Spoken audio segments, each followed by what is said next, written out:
മാന്യ പ്രേക്ഷകർക്ക് നമസ്കാരം. ഞാൻ ആസ്ട്രോളജർ ഗണപതി നിലയം മോഹൻദാസ്. 2026 വ്യാഴമാറ്റ പ്രവചനത്തിലേക്ക്, ഫലപ്രവചനത്തിലേക്ക് ഏവർക്കും സ്വാഗതം. ഇവിടെ ഇപ്പോൾ സംസാരിക്കാൻ പോകുന്നത് തിരുവോണ നക്ഷത്രത്തിനെ കുറിച്ചാണ്. തിരുവോണ നക്ഷത്രക്കാർ വളരെ നല്ല മനുഷ്യരാണ്, സഹകരണ ബുദ്ധിയുള്ളവരാണ്, പ്രത്യേകിച്ച് സത്യസന്ധന്മാരായിട്ടുള്ള മനുഷ്യരാണ്. പെട്ടെന്ന് അങ്ങനെ അധികം ആൾക്കാരായിട്ട് കൂട്ടൊന്നും കൂടില്ല. ആളെ കണ്ടും പഠിച്ചിട്ടുമൊക്കെ അവർ ഒരാളുടെ കൂടെ ചേരുകയുള്ളൂ. പക്ഷെ അങ്ങനെ ചേർന്ന് കഴിഞ്ഞാലോ ആജീവനാന്തമായിട്ട് വളരെയധികം സ്നേഹിക്കാനും സഹകരിക്കാനും ഒക്കെ അവർക്ക് പ്രത്യേകിച്ചൊരു വൈഭവം തന്നെയുണ്ട്. മഹാവിഷ്ണുവിൻ്റെ നാളാണ് തിരുവോണം എന്നാണ് പറയുന്നത്. അപ്പോൾ അതുപോലുള്ള പല ദിവ്യ ഗുണങ്ങളുമുള്ള നക്ഷത്രമാണ് തിരുവോണം.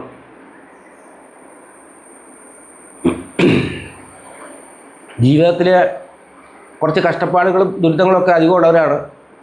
പക്ഷേ എങ്കിലും ഒരു മധ്യവയസ്സോടുകൂടി തന്നെ കാര്യങ്ങളെല്ലാം അവർ ആവിഷ്കരിക്കുകയും നല്ല രീതിയിലുള്ള ദാമ്പത്യം, നല്ല രീതിയിലുള്ള സ്ഥാനമാനം, ഉദ്യോഗം, ഇതുകളൊക്കെ ഉള്ളവരാണ് അധികം പേരും. അതുപോലെ തന്നെ മിക്കവരിലും വലിയ കഷ്ടതകളും കണ്ടിട്ടുണ്ട്. എങ്കിലും 27 നക്ഷത്രങ്ങളിൽ എടുത്തു പറയേണ്ട ഒരു നക്ഷത്രമാണ് തിരുവോണം. തിരുവോണ നക്ഷത്രക്കാരെ സംബന്ധിച്ചിടത്തോളം മകരക്കൂറിൽ മുഴുവനായിട്ടൊരു നക്ഷത്രമാണ് തിരുവോണം. കഴിഞ്ഞ ഒരു 7-8 വർഷങ്ങളായിട്ട് ഇനി എത്ര പൈസ ഉള്ളവരായിക്കോട്ടെ, സമൂഹത്തിൽ എത്ര വലിയ ആൾക്കാരായിക്കോട്ടെ,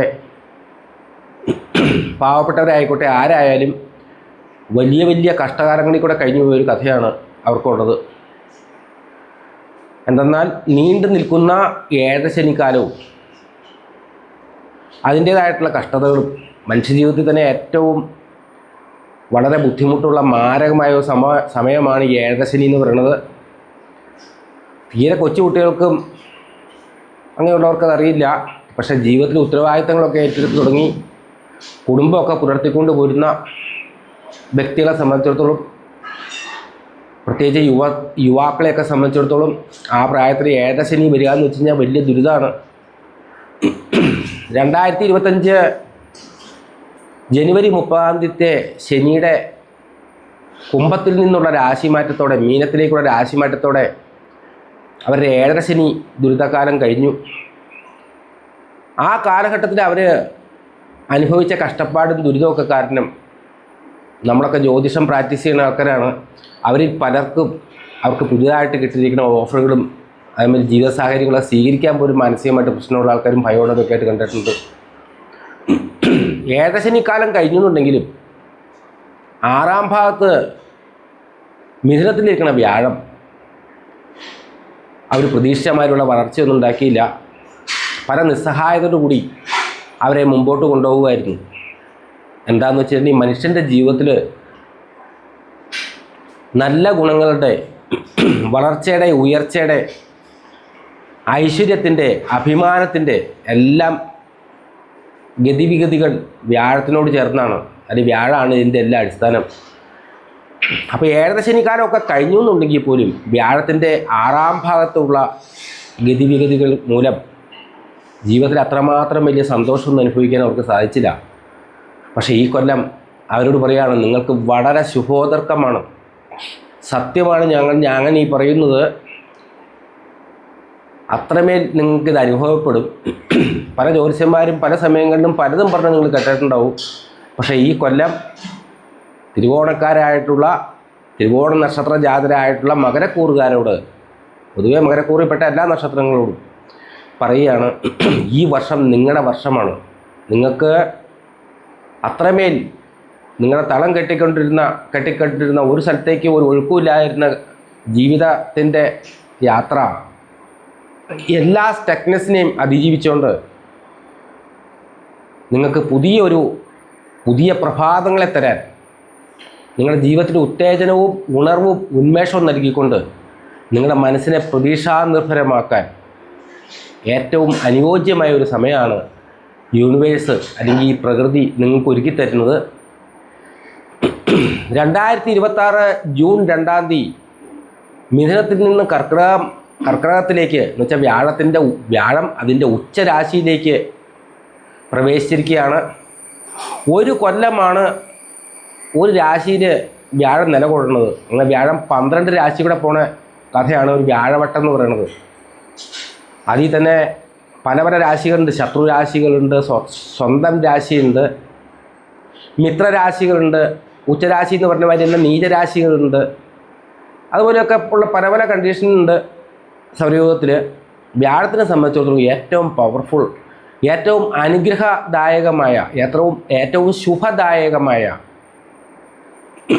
ഏറ്റവും സന്തോഷപ്രദങ്ങളായിട്ടുള്ള അനുഭവങ്ങളെ പ്രദാനം ചെയ്യുന്നതായിട്ടുള്ള, ഏറ്റവും ദൈവിക അനുഭൂതികളെ പ്രദാനം ചെയ്യാവുന്നതായിട്ടുള്ള രാശിയാണ് കർക്കിടകം. ആ കർക്കിടകം നിങ്ങളുടെ 7ാം ഭാവം ആയിട്ട് വന്നതിനാൽ നിങ്ങൾക്ക് മുടങ്ങിക്കിടന്നതായിട്ടുള്ള എല്ലാ കാര്യങ്ങൾക്കും ഉണർച്ചയും ഉന്മേഷവും ഉണ്ടാവും. കച്ചവടവും കാര്യങ്ങളൊക്കെ ആയിട്ട് പലതിലും ബന്ധപ്പെട്ട് ആകപ്പാടെ സ്റ്റക്കായിട്ടിരിക്കുന്നവർക്കൊക്കെ ഉണർവും ഉന്മേഷവും അതിനോടൊപ്പം തന്നെ അതിനൂതനങ്ങളായിട്ടുള്ള ഐഡിയോളജികൾ വരും. ഏതെങ്കിലും വിധത്തിലൊക്കെ ഈ ക്രിയാപദ്ധതികൾ മനസ്സിൽ വരുന്നത് മാത്രമല്ല, അതിന് തക്കവണ്ണമുള്ള ഗുരുക്കന്മാരെ ലഭിക്കും. പേടിയും അലസതയും മടിയും തയ്യാറെടുപ്പിൻ്റെ കുറവൊക്കെ മറന്ന് വേണ്ടാന്ന് വച്ചാൽ പോലും നിങ്ങളെ മുമ്പോട്ട് നയിക്കും. അതുപോലെ വിവാഹം, വിദ്യാഭ്യാസമുണ്ട്, ജോലിയുണ്ട്, എല്ലാ രീതിയിലുള്ള സൗകര്യങ്ങളുണ്ട്. എന്നിട്ട് പോലും കല്യാണം നടക്കാതിരിക്കുന്നതായിട്ടുള്ള യുവതി യുവാക്കൾക്ക് തിരുവോണ നക്ഷത്രക്കാരോട് പ്രത്യേകിച്ച് പറയുകയാണ്, എത്രയും പെട്ടെന്ന് നിങ്ങൾ ഈ വർഷം വിവാഹിതരായി മാറും. നിങ്ങൾക്ക് അനുയോജ്യമായിട്ടുള്ള പങ്കാളികളെ ലഭിക്കും. വളരെ നാളായിട്ട് പ്രേമിച്ചും ഒക്കെ നടന്നതിന് ശേഷം നിസാര പ്രശ്നങ്ങൾ കൊണ്ടൊക്കെ ഈ കഴിഞ്ഞ കാലങ്ങളിൽ 7ാം ശനിയുടെ ഘട്ടത്തിലോ 6ാം ഭാഗത്ത് വ്യാഴം സഞ്ചരിച്ചതിൻ്റെയൊക്കെ പേരിൽ റിലേഷൻഷിപ്പിൽ ഒത്തിരി പ്രശ്നങ്ങൾ ഉണ്ടായിട്ടുണ്ട്. ജ്യോതിഷന്മാരെ കാണാൻ വേണ്ടിയിട്ട് പലരും അങ്ങനെയാണ് പറഞ്ഞത്. ഞാൻ അവിടെ അല്ലെങ്കിൽ അവനെ അത്രമേൽ നന്നായിട്ടൊക്കെ സ്നേഹിച്ചൊക്കെ കൊണ്ടു നടന്നു കഴിഞ്ഞിട്ടും പറയത്തക്ക വലിയ കാരണമൊന്നുമില്ലാതെ അത് അവർ ഉപേക്ഷിച്ചിട്ട് പോയി. ഫോൺ നമ്പർ പോലും ബ്ലോക്ക് ചെയ്തിട്ട് പോയേക്കാണ്. ഒരു മനസ്സമാധാനമില്ല, അവരായിട്ട് ബന്ധപ്പെടാതെ ആരും നിവൃത്തിയില്ല എന്നൊക്കെ പറഞ്ഞ് ഒത്തിരി ആൾക്കാർ നമ്മൾ അധികവും ജ്യോതിഷന്മാരെയൊക്കെ കാണാനായിട്ട് ചെറുപ്പക്കാർ ഇങ്ങനത്തുള്ള കാര്യത്തിൽ വരാറുണ്ടെന്ന് നിങ്ങൾക്കറിയാമല്ലോ. അപ്പോൾ അങ്ങനെയുള്ളവരോട് പറയുകയാണ്, നിങ്ങളുടെ റിലേഷൻഷിപ്പുകളെല്ലാം അങ്ങനത്തുള്ള കുഴപ്പങ്ങളൊക്കെ തീർന്ന് ശരിയാവാൻ പോവുകയാണ്. അതുപോലെ നൂതനമായിട്ടുള്ള പുതിയ ആശയങ്ങളെ ഉൾക്കൊള്ളുന്നതായിട്ടുള്ള സിലബസുകൾ, പാഠ്യപദ്ധതികൾ നിങ്ങളുടെ മനസ്സിലേക്ക് വരികയും അതിൻ്റെ ആയിട്ടുള്ള യഥാർത്ഥമായിട്ടുള്ള ഉപദേശം കിട്ടുകയും അതേ രീതിയിലുള്ള പരിപാടികളിലൂടെ നിങ്ങൾ അതൊക്കെ പഠിക്കാനൊക്കെ ആയിട്ട് ഇറങ്ങിത്തിരിക്കുകയാണെങ്കിൽ പ്രയാസരഹിതമായിട്ട് അഡ്മിഷൻ കിട്ടാനും ഒരു കോഴ്സിനൊക്കെ ചേർന്നതിൻ്റെ അത് നന്നായിട്ട് കൊണ്ടു നടക്കാനും ഉന്നത വിജയം സമ്പാദിക്കാനും അക്കാദമിക്കായിട്ടുള്ള വലിയ സർട്ടിഫിക്കറ്റുകളും കാര്യങ്ങളൊക്കെ കിട്ടാനും അതുപോലെ തന്നെ ഉദ്യോഗാർത്ഥികളായിട്ട് ജോലി അന്വേഷിക്കുന്നവർക്ക് നിങ്ങൾ ഉദ്ദേശമാതിരി തന്നെയുള്ള സർക്കാർ സർവീസിലോ അല്ലെങ്കിൽ വിദേശ ജോലിയോ, ഇനിയിപ്പോൾ എല്ലാവർക്കും ഗവൺമെൻറ് ജോലി കിട്ടുമോ, അതിനുള്ള വകുപ്പൊക്കെ സർക്കാരിനുണ്ടോ എന്നൊക്കെ ചോദിച്ചു കഴിഞ്ഞിട്ടുണ്ടെങ്കിൽ സർക്കാർ പണി ഇനി അതർവൈസ് കിട്ടിയില്ല എന്നുണ്ടെങ്കിൽ പോലും നിങ്ങൾക്ക് മാന്യമായിട്ട് ജീവിക്കാൻ പാകത്തിലുള്ള അഭിമാനകരമായിട്ടുള്ള ഉദ്യോഗലബ്ധിക്കും അതുപോലെ കയ്യിൽ ഇഷ്ടം പോലെ പൈസയൊക്കെ ഉള്ള ആൾക്കാരെ സംബന്ധിച്ചാണെങ്കിൽ എവിടെ നിക്ഷേപിക്കണം, എങ്ങനെ നിക്ഷേപിക്കണം എന്നുള്ളതിനൊക്കെ പറ്റിയുള്ള ശരിയായിട്ടുള്ള കൃത്യമായിട്ടുള്ള വിവരങ്ങൾ ലഭിക്കാനും അങ്ങനെ ഇട്ടേക്കണമായിട്ടുള്ള ധനത്തിനൊക്കെ നല്ല രീതിയിലുള്ള ഒരു റിട്ടേൺ കിട്ടാനും നല്ല പലിശയോ അങ്ങനത്തുള്ള കാര്യങ്ങളൊക്കെ നല്ല പലിശയോ ലാഭവിഹിതമോ അങ്ങനെയൊക്കെ ഇതിൽക്കൂടെ റിട്ടേൺസുകളൊക്കെ കിട്ടാനും അതുപോലെ ഉദ്യോഗം പറഞ്ഞു, വിവാഹം പറഞ്ഞു, സന്താനഭാഗ്യം. വ്യാഴം ധനകാരകനാണ്, സന്താനകാരകനാണ്, ദൈവാധീനത്തിൻ്റെ കാരകനാണ്, പേരിൻ്റെയും പ്രശസ്തിയുടെയും കാരകനാണ്. അങ്ങനെ പല പല കാരക വിഷയങ്ങളുണ്ട്. അതിൽ ഏറ്റവും പ്രധാനപ്പെട്ട സന്താനകാരകനാണ്. വിവാഹശേഷം മക്കളൊന്നുമില്ലാതെ വളരെ ദുരിതം അനുഭവിച്ചുകൊണ്ടിരിക്കുന്നവരായിട്ടുള്ള മകരക്കൂറുകാരായിട്ടുള്ള തിരുവോണ നക്ഷത്രക്കാർക്ക് ഇത്ര നാളും ചികിത്സയൊന്നും ഫലിച്ചില്ല, കാണാത്ത ഡോക്ടർമാരൊന്നുമില്ല, അങ്ങനെയൊക്കെ ഒത്തിരി നിരാശയിലിരിക്കുന്നവർക്ക് പെട്ടെന്ന് സന്താനഭാഗ്യം ഉണ്ടാവാനും ഇനി ഉള്ള സന്താനങ്ങൾ അച്ഛനും അമ്മയെന്നും പറഞ്ഞ മാതിരി അനുസരിക്കാതെ അവർ ആ തന്നിഷ്ടമൊക്കെ നടക്കുന്ന ആൾക്കാരാണ്, അവരെ പറ്റിയൊക്കെയുള്ള പരാതികളെ നിങ്ങൾക്ക് ഉള്ളൂ എന്നുണ്ടെങ്കിൽ നല്ലൊരു പരിധിവരെ ആ പരാതികളൊക്കെ പരിഹരിക്കപ്പെടാനും ഇപ്പോൾ പണ്ടത്തെ കാര്യം മക്കളോട് നമ്മൾ പറഞ്ഞു കൊടുക്കുന്ന വരച്ച വരെ കൂടെ ഒന്നും പോയില്ല എന്നുണ്ടെങ്കിലും അവരുടെ തീരുമാനങ്ങളൊക്കെ അതിനെന്തെങ്കിലും ഔചിത്യമൊക്കെ ഉണ്ടെന്നുണ്ടെങ്കിൽ അത് നിങ്ങൾക്ക് മനസ്സിലാവാനും നിങ്ങൾ പറഞ്ഞതായിട്ടുള്ള കാര്യങ്ങളിൽ എന്തെങ്കിലും ന്യായമൊക്കെ കണ്ടെത്താൻ അവർ ശ്രമിക്കുകയും അതേമാതിരി അച്ഛനും അമ്മയ്ക്കും മക്കളെ മക്കൾക്ക് അച്ഛനും അമ്മയൊക്കെ കിട്ടുകയോ ചെയ്യുന്നതായിട്ടുള്ള നല്ലൊരു വർഷമാണ് ഈ ഒരു വർഷം എന്ന് പ്രത്യേകിച്ച് പറയുകയാണ്. അപ്പോൾ 2026 ജൂൺ 2-ാം തീയതി കർക്കിടകത്തിലേക്ക് മാറുന്ന വ്യാഴം 2026 10-ാം മാസത്തോടെ അതിചാരം എന്ന് പറഞ്ഞൊരു വ്യവസ്ഥയെ കൂടെ എന്നുവെച്ചാൽ ഒരു കൊല്ലം കൊണ്ട് മാത്രം മറ്റേ രാശിയിലേക്ക് പ്രവേശിക്കുന്ന ഗ്രഹം പെട്ടെന്ന് ചാടിക്കയറി 4 മാസത്തോളം കർക്കിടകത്തിൽ നിന്നിട്ട് ചാടി ചിങ്ങത്തിലേക്ക് ചാട്ടുന്ന ഒരു അവസ്ഥ, അങ്ങനെ ഞാൻ ചാടി എന്ന് തോന്നിപ്പിക്കുന്നതായിട്ടുള്ള അവസ്ഥ, അതാണ് അതിചാരം എന്ന് പറയുന്നത്. അതുപോലെ തന്നെ വ്യാഴത്തിന് വേറൊരു യാത്രയുണ്ട്. വ്യാഴത്തിനല്ല എല്ലാ ഗ്രഹങ്ങളും കൊണ്ട് വക്രം എന്ന് പറയും. സൂര്യനെ വെല്ലുവിളിച്ചുകൊണ്ട് സൗരയൂഥത്തിൻ്റെ ചിട്ടകളെ ഒക്കെ കാറ്റിൽ പറത്തിക്കൊണ്ട് താൻ കൂടുതൽ ബലവാനാണെന്ന് കാണിച്ചുകൊണ്ട് ഗ്രഹം പുറകോട്ട് മാറുന്ന ഒരു സംഭവം, പുറകോട്ട് മസിൽ പിടിച്ച് മാറിയൊരു അതാണ് വക്രം എന്ന് പറയുന്നത്. ഈ 2 സിസ്റ്റവും ഈ തവണ ഉണ്ട്. അപ്പോൾ അതിചാരം മുഖേന കർക്കിടകത്തിൽ നിന്ന് ചിങ്ങത്തിലേക്ക് പോകും. കർക്കിടകത്തിൽ നിന്ന് ചിങ്ങത്തിലേക്ക് പോകുമ്പോൾ വ്യാഴം അഷ്ടമത്തിലേക്ക് പോകും. വ്യാഴം അഷ്ടമത്തിലേക്ക് പോയി കഴിഞ്ഞിട്ടുണ്ടെങ്കിൽ സർവ്വപ്രഭാവത്തിനും ചെറിയൊരു മങ്ങലേൽക്കും. അതേമാതിരി അപവാദം, വിപത്ത്, വിഫലത അതുപോലുള്ള കാര്യങ്ങളൊക്കെയാണ് 8ൻ്റെ പ്രത്യേകതകൾ. 8ൻ്റെ പണിന്ന് കേട്ടിട്ടില്ലേ? അപ്പോൾ 7-ാം ഭാഗത്ത് വളരെ സുദൃഢനായിരുന്ന വ്യാഴം 8ലേക്ക് ചിങ്ങത്തിലേക്ക് അതിചാരം വരുമ്പോഴത്തേക്കും നിങ്ങൾ ഉയർത്തി നാട്ടിയായിട്ടുള്ള എല്ലാ സാധനം തകർന്നു പോകുന്നൊന്നുമല്ല ഇവിടെ പ്രതിപാദിക്കുന്നത്. മറിച്ച് മൊത്തത്തിലൊരു ചെറിയ സ്റ്റക്നെസ്, കാര്യങ്ങൾക്കൊക്കെ സാമ്പത്തിക മേഖലയിലൊക്കെ ഒരു ചെറിയ സ്റ്റക്നെസ്സൊക്കെ വരിക, ഔദ്യോഗിക മേഖലയിലൊക്കെ അപ്രതീക്ഷിതമായിട്ട് ചില തിരിച്ചടികൾ സംഭവിക്കാനുള്ള സാധ്യത, മക്കളും അപ്പന്മാരും ഒക്കെ ആയിട്ടുള്ള ബന്ധത്തിൽ ചെറിയ പ്രശ്നങ്ങൾ ഉണ്ടാവുക, മക്കൾ വഴി തെറ്റിപ്പോവുകയാണോ എന്നുള്ള ശങ്ക അങ്ങനെ ഇല്ലെങ്കിൽ പോലും തോന്നുക, വിദ്യാഭ്യാസത്തിലൊക്കെ ചെറിയ തടസ്സം ഉണ്ടാവുക, അങ്ങനെ ചെറിയൊരു സമയമുണ്ട്. ഈ ചിങ്ങത്തിലേക്ക് വരുമ്പോൾ എന്താ വ്യാഴം അഷ്ടമത്തിലേക്ക് കിടക്കുകയാണ്, 8ലേക്ക് പോകുക എന്നുള്ള 8 എന്ന് പറയുന്നത് ഏറ്റവും ഈ വ്യാഴം എന്ന് പറഞ്ഞ ഗ്രഹത്തിന് ഇഷ്ടമല്ലാത്തൊരു സ്ഥലമാണ്. അവിടെ ചെന്ന് കഴിയുമ്പോൾ ഉണ്ടാവുന്നത് നെഗറ്റീവ് എനർജിയുടെ ഒരു ശേഖരമാണ്. 7-ാം ഭാഗത്ത് വളരെ പോസിറ്റീവായിട്ട് കെട്ടിക്കിടന്ന ജലത്തിനെ പുഴ പോലെ ഒഴുക്കിക്കൊണ്ടിരുന്ന അതേ വ്യവസ്ഥ തന്നെ അഷ്ടമത്തിലേക്കും മാറി കഴിയുമ്പോൾ എല്ലാത്തിനും ഒരു വിങ്ങലും ഒരു മങ്ങലും അതേമാതിരി ഒരു ഓട്ടക്കുറവും ഒക്കെ ആയിട്ടൊരു ഇനേർഷ്യ, അല്ലെങ്കിൽ എന്തായാലും പറയണേ, ഒരു സ്റ്റക്നെസ് എന്ന് പറഞ്ഞേക്കാൾ കൂടുതലായിട്ട് ഒരു മെല്ലപ്പോക്ക് സംഗതി വരും. അപ്പോൾ ഈ ചിങ്ങത്തിൽ പ്രവേശിക്കുന്നതായിട്ടുള്ള 10-ാം മാസം ഒരു ചിങ്ങത്തിലേക്ക് കയറും. ആ ഒരു വ്യവസ്ഥ തീരുന്നത്, അല്ലെങ്കിൽ ആ യാത്രയുടെ അവസാനം എന്ന് പറയുന്നത് 2027 ജനുവരി അവസാന ഘട്ടത്തിലാണ്. ആ സമയത്ത് വീണ്ടും കർക്കിടകത്തിലേക്ക് വരും എന്ന് പറഞ്ഞിട്ടുണ്ടെങ്കിൽ വളരെ സുഖാനുഭവം ആണ്. എല്ലാ കാര്യത്തിലുമൊക്കെ നേട്ടം ഉണ്ടാവുന്നുണ്ടെങ്കിലും അതിനിടയ്ക്ക് ഇങ്ങനെ ചെറിയൊരു പരിപാടി ഉണ്ട്. അതിനുശേഷം കർക്കിടകത്തിലേക്ക് വരുമ്പോഴോ വീണ്ടും പൂർണ്ണമായിട്ട് നിങ്ങൾക്ക് ആ വന്നിയായിരുന്നതെല്ലാം വേണ്ട രീതിയിൽ തന്നെ നിലനിൽക്കുകയും അതിനുശേഷം 2027 ജൂൺ 26-ാം തീയതി വീണ്ടും ചിങ്ങത്തിലേക്ക് രാശി മാറി പോവുകയും ചെയ്യും. അതാണ് ഇത്തവണത്തെ വ്യാഴത്തിൻ്റെ യാത്രയിലെ പരിണാമം. അപ്പോൾ ഇടയ്ക്കൊന്ന് ചിങ്ങത്തിലേക്ക് പോയെന്ന് വെച്ചുകൊണ്ട് ഞാൻ നേരത്തെ പറഞ്ഞ മാതിരി അത്രമാത്രം വലിയ ഇതൊന്നും പ്രഹരമൊന്നും ഏൽക്കുന്നുള്ളതല്ല.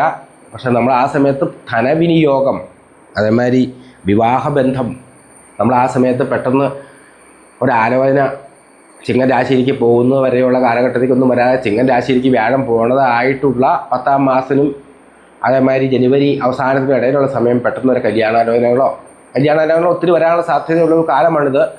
ഈ ഒരു വർഷക്കാലം, ആ ഒരു വർഷക്കാലത്ത് ഈ സമയങ്ങളിൽ വരുന്ന വിവാഹാലോചനകൾ, പാർട്ട്ണർഷിപ്പ് ബിസിനസ്സുകളായിട്ട് നമുക്കിപ്പോൾ അത് ചെയ്യാം ഇത് ചെയ്യാം എന്നൊക്കെ പറഞ്ഞിട്ട് വരുന്ന കാര്യങ്ങൾ, പെട്ടെന്ന് വരുന്നതായിട്ടുള്ള റിലേഷൻഷിപ്പുകൾ, ഇതൊക്കെ വരുമ്പോൾ ഒന്ന് ആലോചിച്ചും കണ്ടൊക്കെ ചെയ്യണം. ചിലപ്പോൾ അല്ലെങ്കിൽ അത് ചിലപ്പോൾ വലിയ വിഷയത്തിലേക്ക് പോകാൻ സാധ്യതയുണ്ട് എന്നുള്ളത് പ്രത്യേകിച്ചും പറഞ്ഞെന്ന് മാത്രമേ ഉള്ളൂ.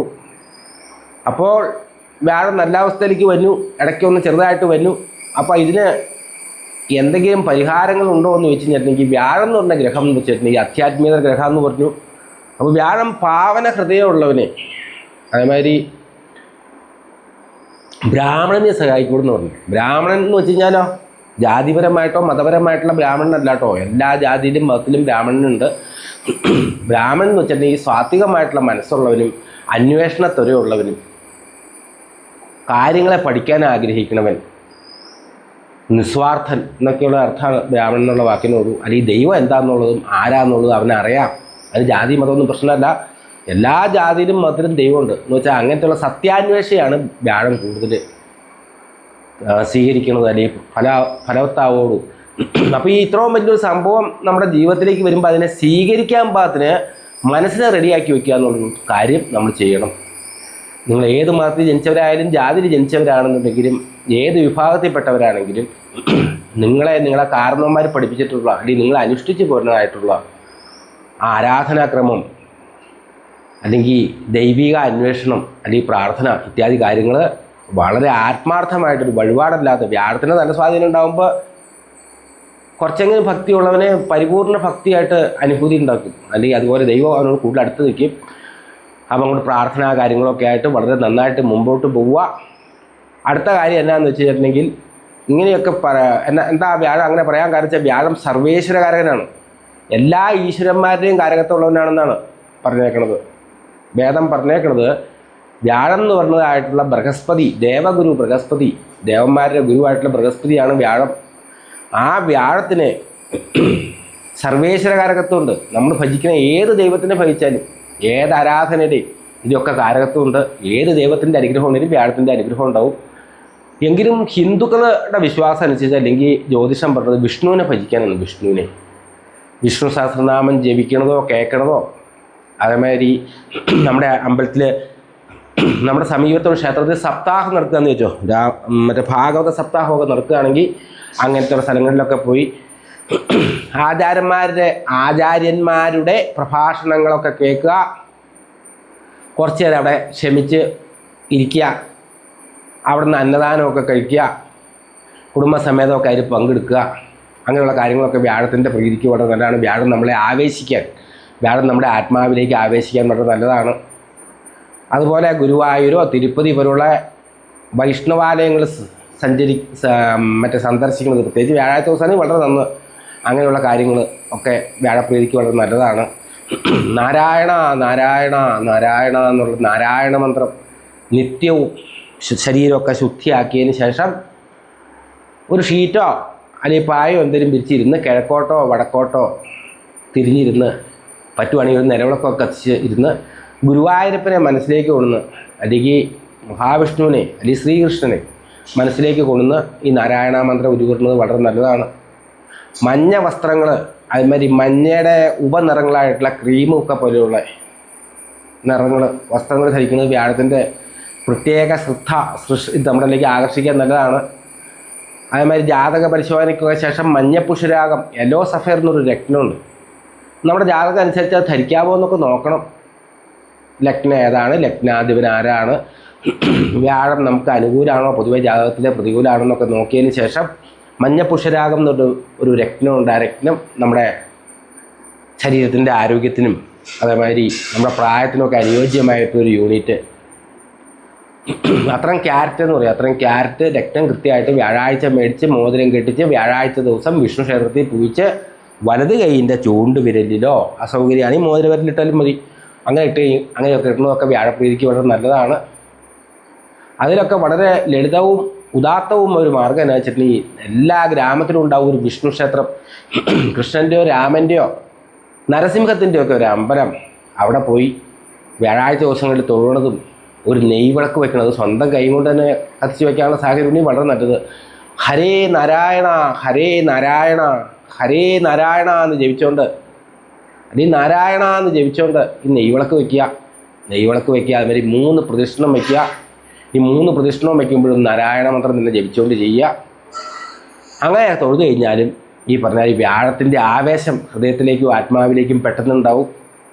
വ്യാഴം നിങ്ങളുടെ ഉള്ളിലേക്ക് ചാടി കയറി വരുന്ന ഒരു സാധനമല്ല. ശനി ചൊവ്വ ഇതൊക്കെ പോലെ നിങ്ങൾ പ്രാർത്ഥിച്ചാലും പ്രാർത്ഥിച്ചില്ലെങ്കിലും ചാടി കയറി വരുന്ന ഒരാളല്ല. ബൈബിളിലൊക്കെ പറഞ്ഞമാതിരി ദൈവത്തിനെ അറിയുന്നവനെ ദൈവം അറിയുന്നൊരു വാക്കിട്ടൊരു വചനമുണ്ടല്ലോ, വലിയൊരു വചനമാണത്.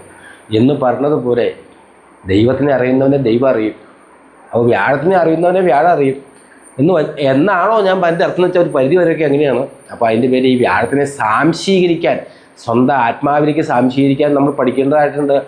ഇപ്പോഴത്തെ പിള്ളേർക്കൊന്നും അറിയാൻ പാടില്ല, പണ്ടത്തെ കാരണന്മാർക്കൊക്കെ അറിയാമായിരുന്നു. അപ്പോൾ ഇപ്പോഴത്തെ പിള്ളേർക്ക് ഇത് അറിയാൻ വേണ്ടിയിട്ടാണ് എന്നെപ്പോലുള്ള ആൾക്കാർ പറഞ്ഞു തന്നത്, വ്യാഴാഴ്ചകൾ തോറും നിങ്ങൾക്ക് സമയമുണ്ടെന്നുണ്ടെങ്കിൽ പൂർണ്ണമായിട്ടുള്ള ആ ലളിതമായിട്ടുള്ള വഴിപാട് ഞാൻ നിങ്ങൾക്ക് പറഞ്ഞു തരാം. വ്യാഴാഴ്ച തോറും വിഷ്ണു ക്ഷേത്രത്തിൽ നെയ്വിളക്ക്, തുളസിമാല, ഭാഗ്യസൂക്താർച്ചന, പാൽപ്പായസ നേദ്യം. നെയ്വിളക്ക്, തുളസിമാല, ഭാഗ്യസൂക്ത മന്ത്രം കൊണ്ടുള്ള അർച്ചന, ഭാഗ്യസൂക്താർച്ചന, ഇനി പുഷ്പാഞ്ജലി, അതുമാതിരി അതിനെ പാൽപ്പായസ നേദ്യം നടത്തുമ്പോൾ ഏറ്റവും നല്ലൊരു മിനിമം ഒരു 3 പ്രാവശ്യമെങ്കിലും, വെച്ചാൽ വ്യാഴത്തിൻ്റെ സംഖ്യ എന്ന് പറഞ്ഞാൽ 3 3 വ്യാഴാഴ്ച അടുപ്പിച്ചോ. അത് 21 എന്ന് പറഞ്ഞത് വളരെ മാസ്മരികമായ മനോഹരമായ ഒരു നമ്പറാണ്. 21 എന്നുള്ള വാക്കിൻ്റെ അർത്ഥം ദൈവത്താൽ രക്ഷിക്കപ്പെട്ടവരെന്നാണ്. അപ്പോൾ 21 ദിവസം ഒക്കെ അടുപ്പിച്ച് ചെയ്യുകയാണെങ്കിലോ, ദോഷസ്ഥാനത്തിരിക്കുന്നവർക്കാണെങ്കിൽ പോലും, ഈ ദോഷസ്ഥാനത്ത് വ്യാഴം സഞ്ചരിക്കുന്ന നക്ഷത്രക്കാർക്കാണെങ്കിൽ പോലും ഗുണം ചെയ്യും. അതുമാത്രമല്ല, പെട്ടെന്ന് ഭാഗ്യം കയ്യിലേക്ക് വരാനുള്ള ഒരു അവസരമാണ്. അപ്പോൾ ഇങ്ങനെ ചെയ്യുക. അതിനോടൊപ്പം തന്നെ വ്യാഴം നന്നായി എന്ന് വെച്ചുകൊണ്ട് വല്ല കാര്യമുണ്ടോ എന്ന് ചോദിക്കുന്ന ആൾക്കാരുണ്ട്. കമൻസിലൊക്കെ ഒന്ന് ചോദിക്കും, വ്യാഴം ശരിയാണ്, ജാതകത്തിൽ വേറെ എന്തെങ്കിലും കുഴപ്പമുണ്ടായെങ്കിലും എന്ന് ചോദിക്കുന്ന ആൾക്കാരുണ്ട്. അതും വളരെ വലിയൊരു ചോദ്യമാണ്. എന്ന് വെച്ചാൽ നിങ്ങളിപ്പോൾ നടന്നുകൊണ്ടിരിക്കുന്ന നിങ്ങളുടെ നടപ്പ് ദശ, നിങ്ങളുടെ ജാതകം പരിശോധിപ്പിച്ച് നിങ്ങളുടെ നടപ്പ് ദശ, അപ്പോൾ നടന്നുകൊണ്ടിരിക്കുന്ന ദശ എങ്ങനെയാണ്, ഗുണപരമാണോ മോശപ്പെട്ട, അപ്പോൾ ശനി ദശയാണെന്ന് കണ്ടു വെച്ചുകൊണ്ട് മോശപ്പെട്ടതാണെന്നൊന്നും അർത്ഥമില്ല. ശരി നല്ല സ്ഥാനത്തൊക്കെ നിൽക്കുന്ന ശനിയാണെങ്കിൽ ശനി ദശ ബാക്കിയുള്ളവരെക്കാളും കൂടുതൽ ഗുണം ചെയ്യും. അപ്പോൾ ജാതകമൊക്കെ പരിശോധിച്ച് നോക്കി, നിങ്ങളുടെ അടുത്തുള്ള ഒരു ജ്യോത്സ്യനെ കൂടി ജാതകമൊക്കെ പരിശോധിച്ച് നോക്കി അതിനോട് കൂടി പരിഹാരമൊക്കെ ചെയ്യുകയാണെങ്കിൽ ഈ വ്യാഴഫലവും കൂടി കൂടുതലാവും. അപ്പോൾ അങ്ങനത്തെ എന്തൊരു കാര്യത്തിനായിട്ട് ഞാനായിട്ട് സഹകരിക്കാൻ അല്ലെങ്കിൽ എന്നെക്കൊണ്ട് നോക്കിക്കാം എന്ന് ആഗ്രഹിക്കുന്നവർ ആരെങ്കിലും ഉണ്ടെങ്കിൽ വാട്സാപ്പ് നമ്പർ കൊടുത്തിട്ടുണ്ട്. അപ്പോൾ ആ വാട്സാപ്പ് നമ്പറിൽ ഇതേമാതിരി നിങ്ങളുടെ ഡേറ്റ് ഓഫ് ബർത്ത്, സമയം, സ്ഥലം ഇതൊക്കെ വയ്ക്കുക. അതേമാതിരി ഈ വീഡിയോ എല്ലാവരും ലൈക്ക് ചെയ്യണം, സബ്സ്ക്രൈബ് ചെയ്യണം, അതുമാതിരി ഷെയർ ചെയ്യണം. നിങ്ങൾക്ക് വളരെ വേണ്ടപ്പെട്ട ആൾക്കാരിലേക്കൊക്കെ ഷെയർ ചെയ്യണം. ജ്യോതിഷത്തിൻ്റെ അഭൂതപൂർവങ്ങളായിട്ടുള്ള അധികം ആൾക്കാർ ചർച്ച ചെയ്യാത്തതായിട്ടുള്ള പല നമ്മൾ വളരെയധികം അറിഞ്ഞിരിക്കേണ്ടതായിട്ടുള്ള പല വിശേഷങ്ങളും തുടർ വീഡിയോകളിൽ വരാൻ പോവുകയാണ്. അപ്പോൾ അതൊക്കെ നിങ്ങൾക്ക് കൃത്യമായിട്ട് ലഭിക്കാൻ ഞാൻ ഈ പറഞ്ഞ കാര്യങ്ങളൊക്കെ ചെയ്യുകയാണെങ്കിൽ വളരെ നന്നായിരിക്കും. വ്യക്തിപരമായിട്ടും എൻ്റെ നേട്ടത്തിന് വേണ്ടിയിട്ട് ഈ പറഞ്ഞ ലൈക്കും ഷെയറൊക്കെ ഉപകരിക്കുന്നത് പ്രത്യേകിച്ച് പറയേണ്ട കാര്യമില്ല. അപ്പോൾ സന്തോഷമായിട്ട് നിങ്ങളെല്ലാവരും നമ്മളെ ഇങ്ങനെയൊക്കെ ചെയ്ത് പ്രോത്സാഹിപ്പിക്കണം. അപ്പോൾ ഇത്രയും പറഞ്ഞുകൊണ്ട് നേരത്തെ പറഞ്ഞ സർവോപരി തിരുവോണ നക്ഷത്രക്കാർക്കും കൂടാതെ എന്നെ കേട്ടുകൊണ്ടിരിക്കുന്നതായിട്ടുള്ള ഭക്തന്മാർക്ക്, ഭക്തജനങ്ങളായിട്ടുള്ള സർവ്വ പ്രേക്ഷകർക്കും, ഭക്തന്മാരായാലും ഭക്തി ഇല്ലാത്തവരായാലും ആരായാലും എല്ലാ പ്രേക്ഷകർക്കും വ്യാഴത്തിൻ്റെ പരമകാരുണികമായിട്ടുള്ള അനുഗ്രഹം ഉണ്ടാവട്ടെ എന്ന് സാക്ഷാൽ മഹാവിഷ്ണുവിനോട് പ്രാർത്ഥിച്ചുകൊണ്ട് ഞാൻ എൻ്റെ ചെറിയ വാക്കുകൾ നിർത്തുകയാണ്.